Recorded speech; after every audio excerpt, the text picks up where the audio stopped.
Если бы уровень науки позволял создать взрослых людей, наделенных сознанием, но свободных от опыта человечества, мы, поместив их в идеальные условия, смогли бы распознать самую суть человека, природу мужчины и женщины.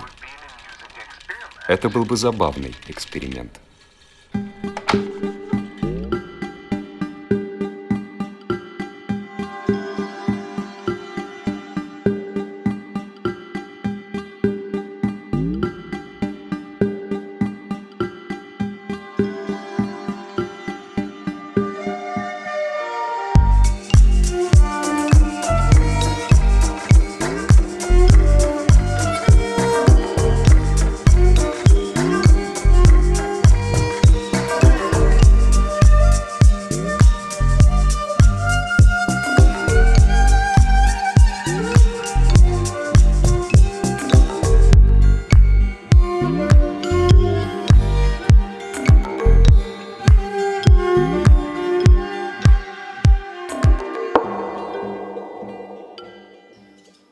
Я появилась вчера. Ну, так, по крайней мере, мне кажется.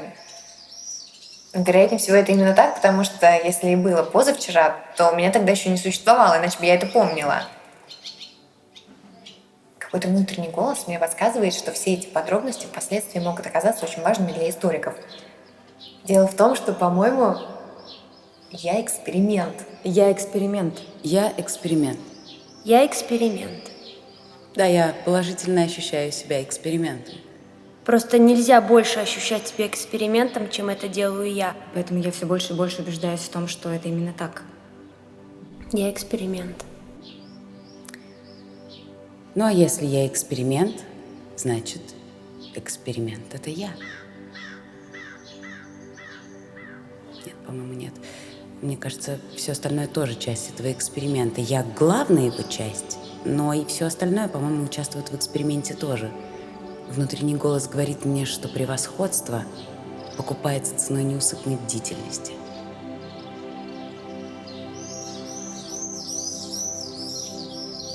Мне кажется, это очень удачное изречение для такого юного существа, как я. Уже сейчас я начинаю понимать, что основа основ моей натуры — это любовь к прекрасному. Я без ума от лун. Они такие красивые и романтичные. Среди всех орнаментов и украшений нет ничего, что могло бы сравниться с ними по красоте и законченности. Мне бы хотелось, чтобы у нас их было штук 5 или 6. Я бы тогда совсем не стала спать, и мне бы никогда не наскучило лежать на мягком мху, глядеть ввысь и любоваться ими. Звезды мне тоже нравятся. Мне бы хотелось достать 2 или 3 и заткнуть себе в волосы. Но боюсь, что это невозможно. Просто трудно представить, насколько они от нас далеко, потому что ведь с виду этого не скажешь. Прошлой ночью, когда они появились, я пыталась сбить пару штук палкой, но не смогла дотянуться ни до одной. Тогда я стала швырять в них комьями глины и швыряла до тех пор, пока окончательно не обессилила, но так ничего и не достала. Но это потому, что я левша, и у меня нет меткости. Признаться, я немного всплакнула, что, мне кажется, вполне естественно в моем возрасте. Но потом, отдохнув, я взяла корзинку и пошла к краю нашей круглой площадки, где звезды висят совсем невысоко от земли, их можно просто сорвать рукой. Что, кстати сказать, гораздо лучше, потому что это можно сделать осторожно, чтобы их не поломать. Ну, идти пришлось дольше, чем я думала. Стало очень холодно, и мне повстречалось несколько тигров. И я устроилась между ними так уютно, что почувствовала себя наверху блаженства. У тигров удивительно приятное ароматное дыхание. Это все потому, что они питаются земляникой. Я до той поры еще ни разу не видела тигров, но тут сразу их узнала, потому что они полосатые.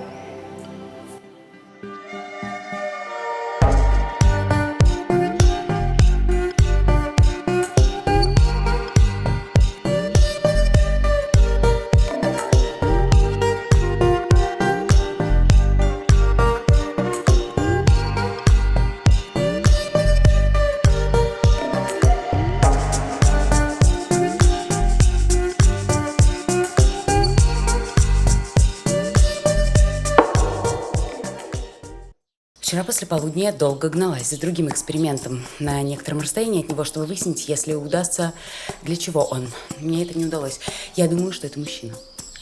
Я никогда еще не видела раньше мужчины, но этот выглядит как мужчина, и я чувствую, что так оно и есть. Я сделала открытие, что это существо возбуждает мое любопытство сильнее, чем любое другое, пресмыкающееся. Если, конечно, оно пресмыкающееся. А мне думается, что это так, потому что оно похоже на пресмыкающееся. У него нет бедер, оно суживается к низу, как морковка, а когда стоит, раздваивается, как рогатка. Словом, я думаю, что это пресмыкающийся. А может быть, это и конструкция.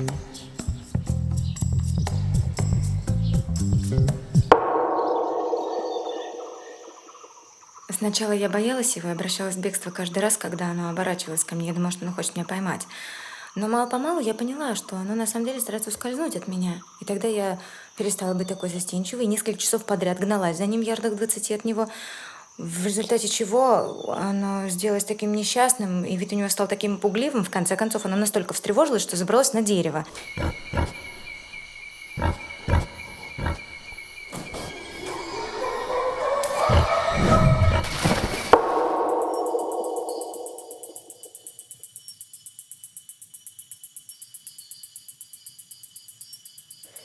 Мне кажется, это существо больше всего на свете любит отдыхать. А по-моему, это невероятно утомительно отдыхать так много.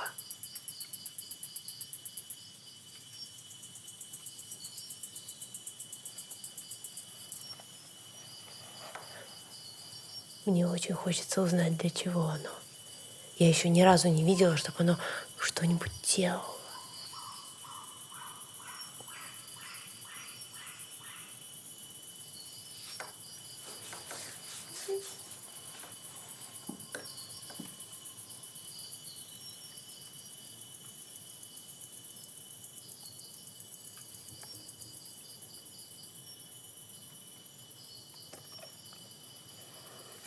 Ой.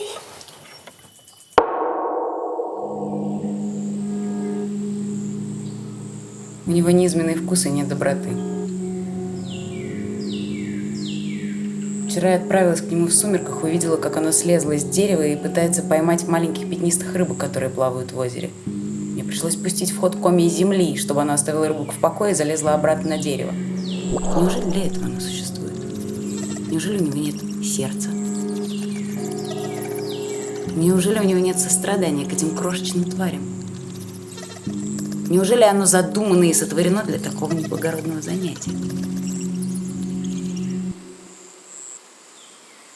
Похоже на то.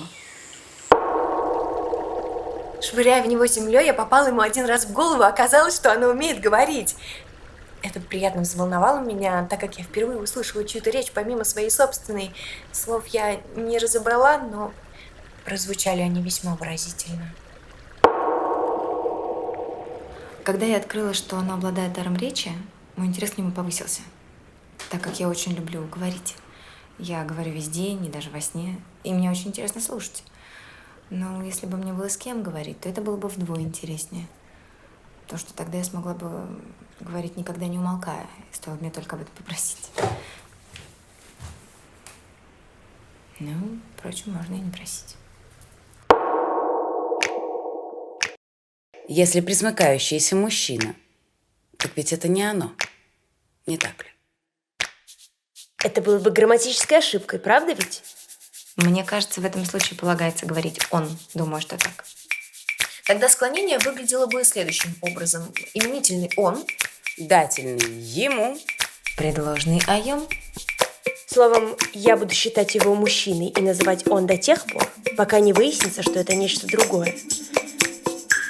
Так будет удобнее, иначе слишком много неопределенностей.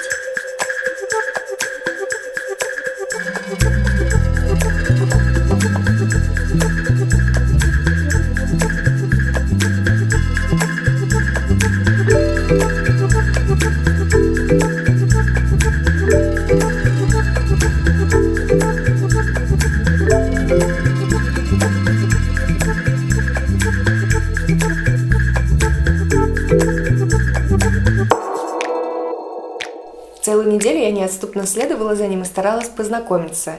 Всю беседу мне приходилось брать на себя, потому что он очень застенчив. Впрочем, мне это ничего не стоило. Мне кажется, что ему приятно, что я все время возле него. А я из учтивости стараюсь как можно чаще говорить «мы». Мне кажется, ему льстит, что он таким образом как бы приобщается ко мне.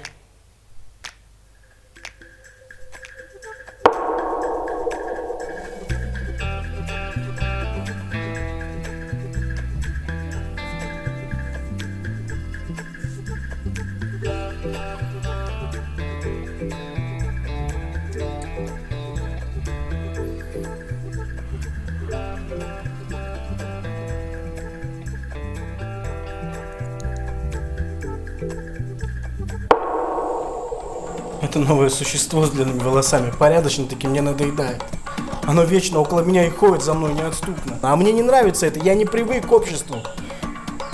Лучше бы это существо было с другими животными. Сегодня пасмурно. Наверное, у нас будет дождь. У нас? Откуда я взял это слово? Осматривал владение. Новое существо называет их раем. Почему, право, не знаю, говорит, что они похожи на райские сады. Но это не объяснение, а просто одно упрямство и глупость. Мне никак не удается дать название хотя бы одному предмету. Новое что, все, что только попадается ей на глаза, называет по-своему, прежде чем я успеваю что-нибудь возразить. И всегда под одним и тем же предлогом, что оно похоже на то или другое. Вот у нас, например, здесь есть птица дронт. Говорит, что достаточно взглянуть на него, чтобы сразу сказать, что оно как 2 капли воды похоже на дронта. И непременно хочет, чтобы это название осталось за птицей. Ну и меня это злит. А помочь ничем не могу. Дронт. Мы теперь совсем неплохо ладим друг с другом и знакомимся все ближе и ближе. Он уже больше не пытается ускользнуть от меня, и это добрый знак. Видимо, ему нравится мое общество. Это мне приятно, и я учусь быть ему полезной, чем только могу, чтобы еще больше расположить его к себе. В последние дни я освободила его от необходимости придумывать названия для различных предметов, что было для него большим облегчением. У него нет к этому никаких способностей, и он явно мне очень благодарен. Когда, например, он увидел Додо, он принял его за дикую кошку. Я поняла это по его глазам, но я спасла его. Я сделала это так, чтобы его гордость не пострадала. И если его и задело слегка, что я узнала эту птицу, а он нет, тем не менее было совершенно очевидно, что он мною восхищен. Мне это было приятно, и я снова и снова вспоминала об этом с огромной радостью перед тем, как уснуть. Какая малость может сделать нас счастливыми, если мы чувствуем, что она заслужена нами?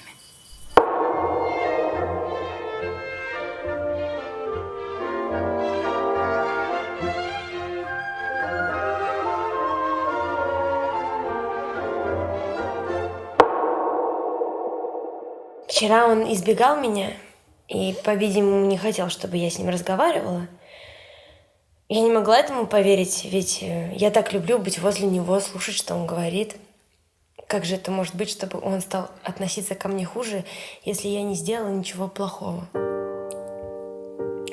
Но, в конце концов, я убедилась, что должно быть это все же так. И тогда я ушла. И долго сидела одна в том месте, где я впервые увидела его. В то утро, когда мы были созданы, я еще не знала, что он такое, и была совершенно равнодушна к нему. Но когда настала ночь, я поняла, что не в силах больше выносить одиночество. Я пошла к новому шалашу, который он себе построил. Я хотела спросить, что я такого сделала, и как мне вернуть его расположение. Но он выгнал меня под дождь.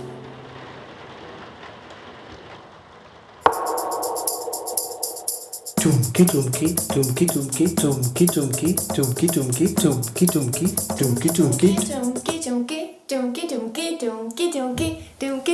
тумки-тумки.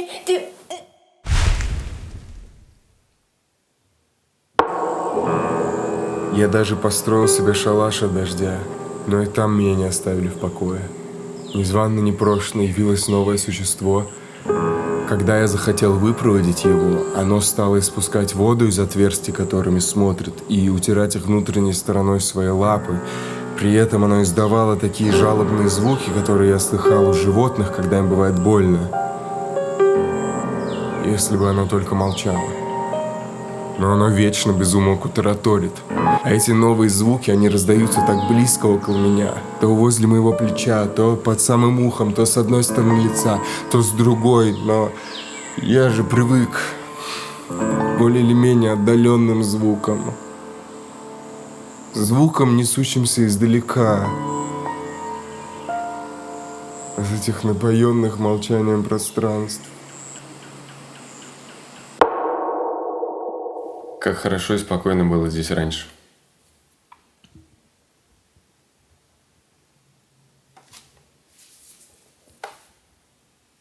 Он очень мало говорит. Быть может, потому что он не слишком сообразителен и сам страдает от этого и старается это скрыть. Если это действительно его мучает, мне очень его жаль, потому что ум ничто. Сердце — вот что в нас ценно. Мне бы очень хотелось помочь ему понять, что сердце, способное любить, — это богатство. Рассудок же без сердца нищ.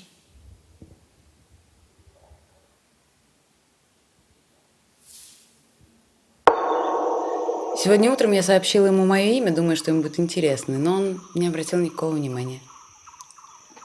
Странно. Если бы он сообщил мне свое имя, думаю, мне бы это не было безразлично. Мне кажется, звук его имени был бы самым сладостным для моих ушей. Новое существо называет себя Евой. Пусть будет так, я не возражаю. Говорит, что когда я захочу, чтобы оно пришло, чтобы я звал его этим именем. Я ответил, что не предвижу такой необходимости. По-видимому, это замечание подняло меня в ее мнении. Оно говорит, что оно вовсе не оно, а она. Что еще сомнительно, но в сущности мне все равно. Пусть бы она только держалась в стороне и оставляла меня хоть иногда в покое.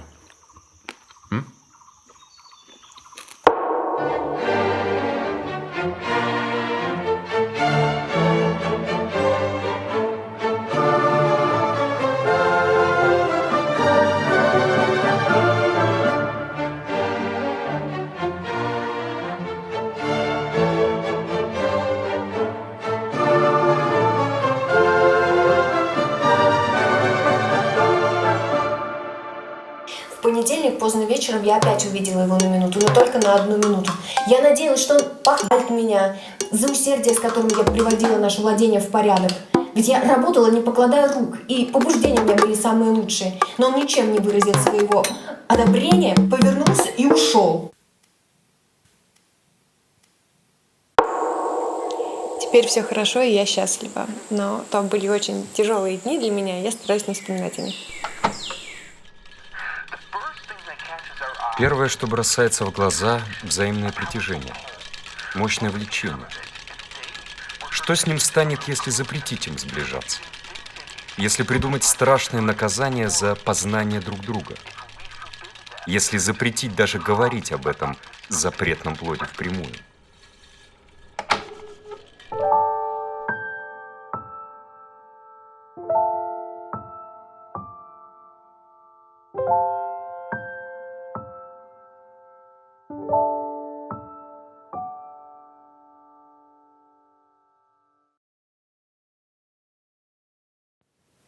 Она говорит, что сделано из моего ребра. Но это по меньшей мере сомнительно. Я никогда не ощущал недостатка в ребре. Несмотря на то, что он так мало говорит, лексика его довольно богата. Сегодня утром он употребил одно поразительно хорошее слово. Должно быть, он и сам это понял, потому что повторил его еще потом раза 2, как бы невзначай. Нельзя сказать, чтобы это получилось у него очень ловко, но тем не менее ясно, что он не лишен проницательности. Нет сомнения в том, что эти семена, если за ними ухаживать, могут дать отличные всходы. Сегодня утром новое существо пыталось достать яблоки из запретного дерева. Я хотела достать для него несколько плодов с той самой яблони, но из моей затеи ничего не вышло. Но мне кажется, что мое доброе намерение было ему приятно. Трогать эти яблоки запрещено, и он сказал, что я наживу себе беду, но если я наживу себе беду, доставляя ему удовольствие, то не все ли мне равно? Уверен, все яблоки останутся целы. Она снова взбиралась на то дерево. Ушиб с него.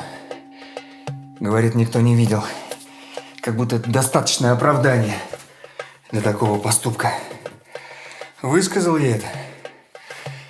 Слово «оправдание» привело ее в восхищение. Ну, действительно. Слово хорошее. Напускается во всякие бессмысленные догадки. Например, интересуется, почему это животные, которых она называет львами и тиграми, питаются травой и цветами, тогда как, судя по их зубам, они должны были бы поедать друг друга. Это нелепо, потому что тогда они убивали бы друг друга, а вместе с этим, насколько я могу сообразить в мир, пришла бы смерть. Меня же учили, что смерть в мир еще не пришла. Правда, в некоторых случаях начинаешь жалеть об этом. Она теперь подружилась со змеем. Остальные животные, по-видимому, рады этому. Ведь она вечно производила над ними всякие опыты. И надоело им.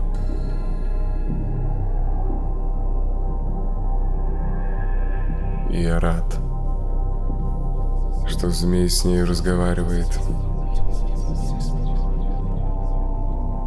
А я могу оставаться в покое.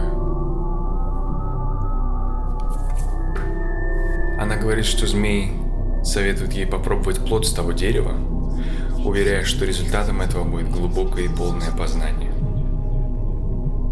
Я говорил ей о другом последствии этого поступка, о том, что это принесет в мир смерть. Я советовал ей держаться подальше от этого дерева, она возразила, что не считает нужным этого делать. Предвижу неприятности. Скроюсь куда-нибудь.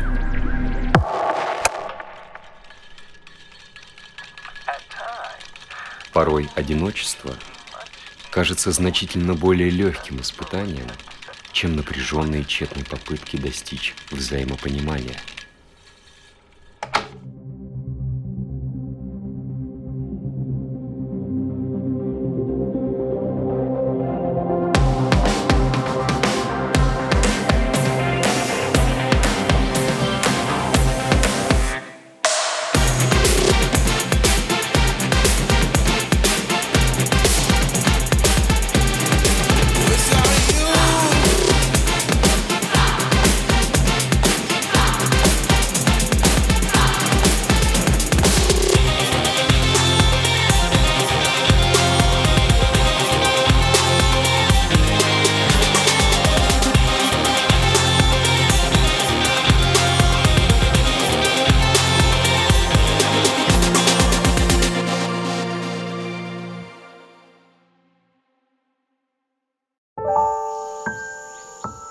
Все утро я работала, приводила в порядок наше владение.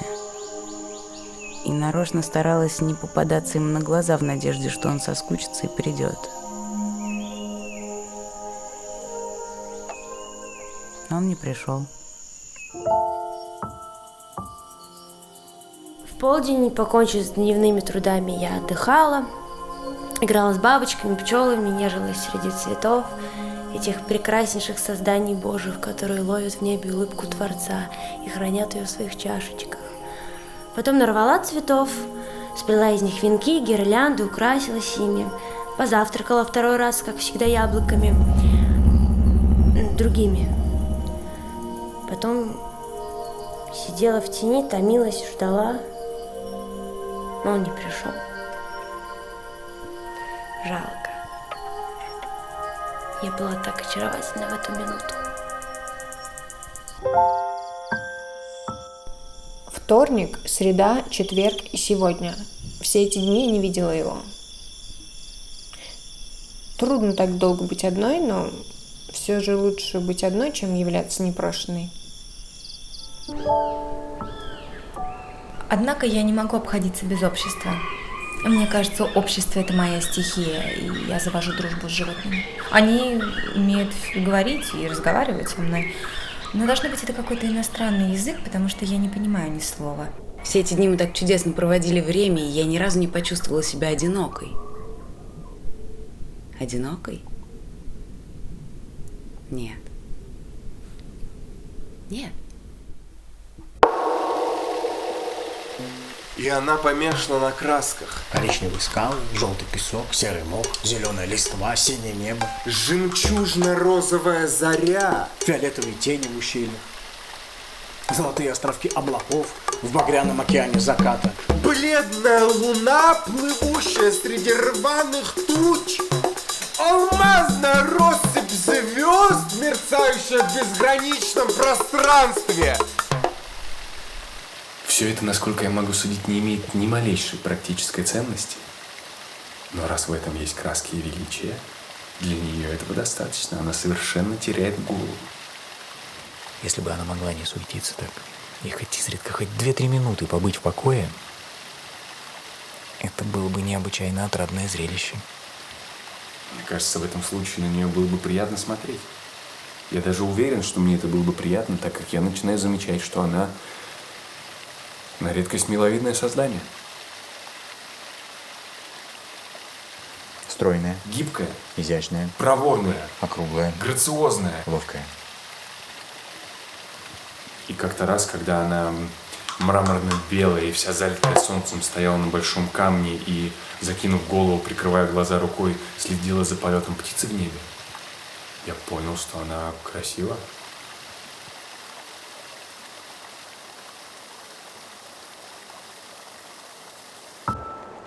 Все равно ничего хорошего бы из этого не вышло, потому что он не любит цветов. Он говорит, что это мусор, не умеет отличить один цветок от другого и считает, что это значит быть выше мелочей.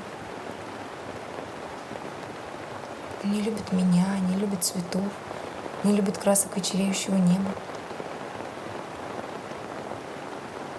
Любит ли он хоть что-нибудь, кроме как строить шалаши и прятаться туда от славного освежающего дождика? С помощью экспериментов я установила, что дерево плавает, а также и сухие листья, и перья, и еще великое множество различных предметов. Отсюда, делая обобщение, можно прийти к выводу, что и скала тоже должна плавать, но пока приходится просто признать, что это так, потому что доказать это на опыте нет никакой возможности пока что. Я, конечно, найду и для этого способ, но тогда весь интерес пропадет. Мне становится грустно, когда я думаю об этом, ведь мало-помалу я открою все, и тогда не из чего будет волноваться, а я это так люблю.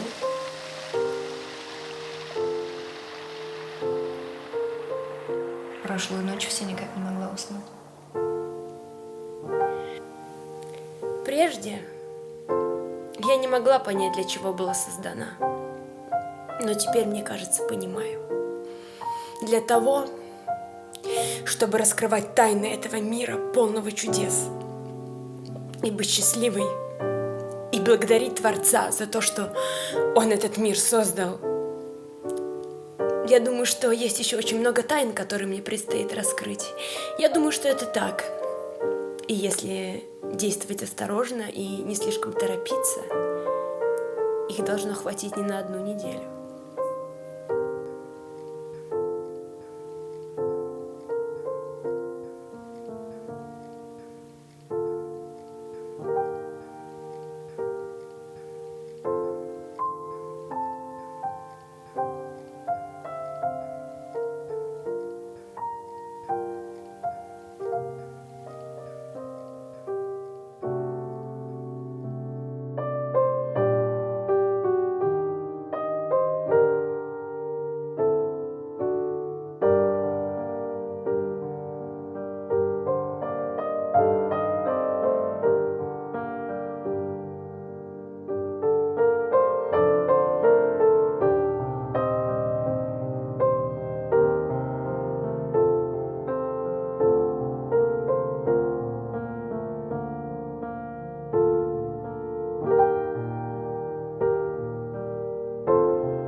Жаль, что змей в раю не был запретным.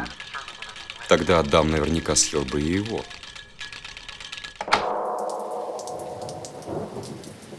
Со мной было много приключений.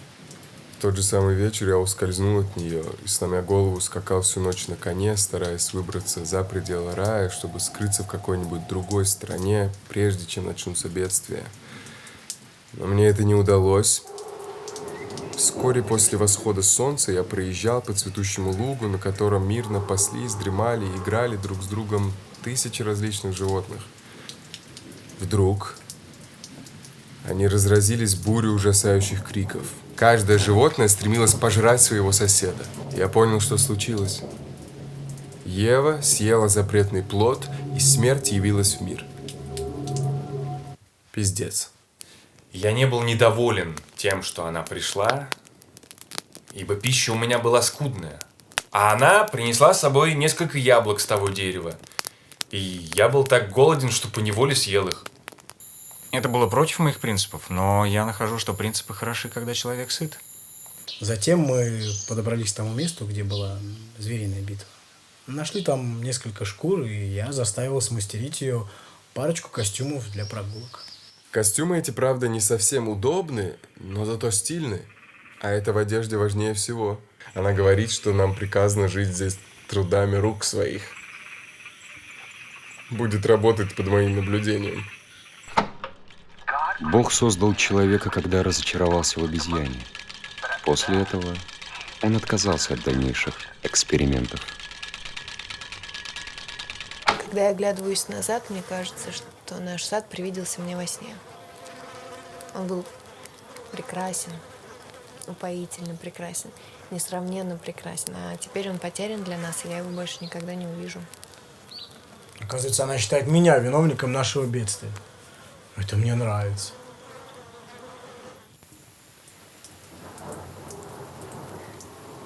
Сад утрачен навеки, но я нашла его, и я довольна.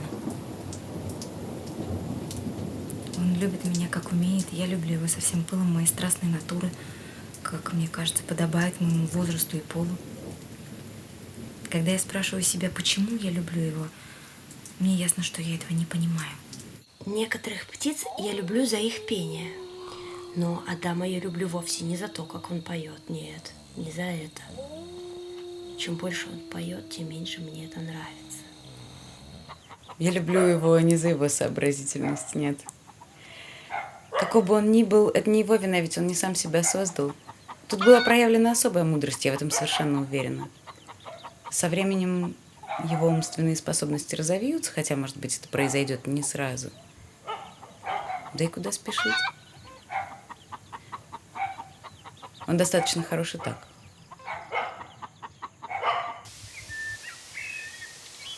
Да, я думаю, что люблю его просто потому, что он мой. И потому что он мужчина. И, вероятно, я правильно решила с самого начала. Такая любовь не имеет ничего общего ни с рассуждениями, ни со статистикой. Она просто появляется совершенно неизвестно откуда, и объяснить ее нельзя. Да и не нужно.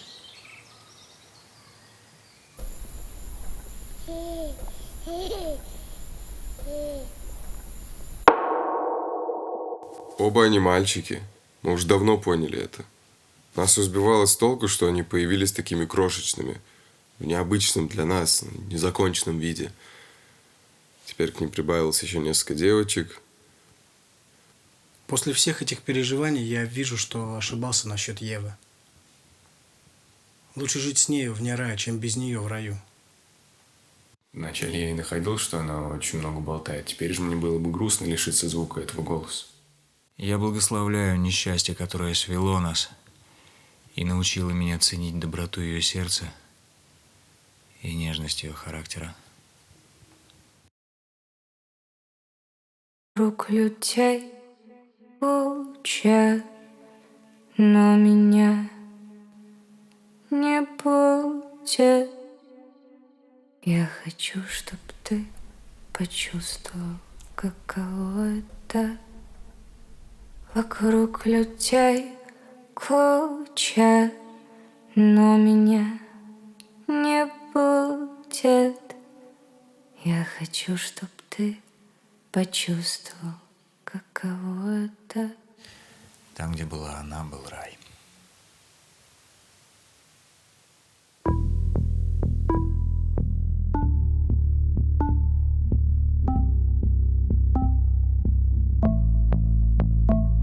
Вокруг людей куча, но меня не будет. Я хочу, чтоб ты почувствовал, каково это. Вокруг людей куча, но меня не будет.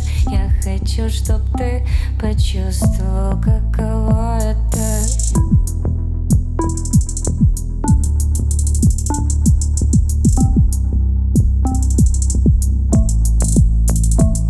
Вокруг людей куча, но меня не будет. Я хочу, чтоб ты почувствовал, каково это. Вокруг людей куча, но меня не будет. Я хочу, чтоб ты почувствовал,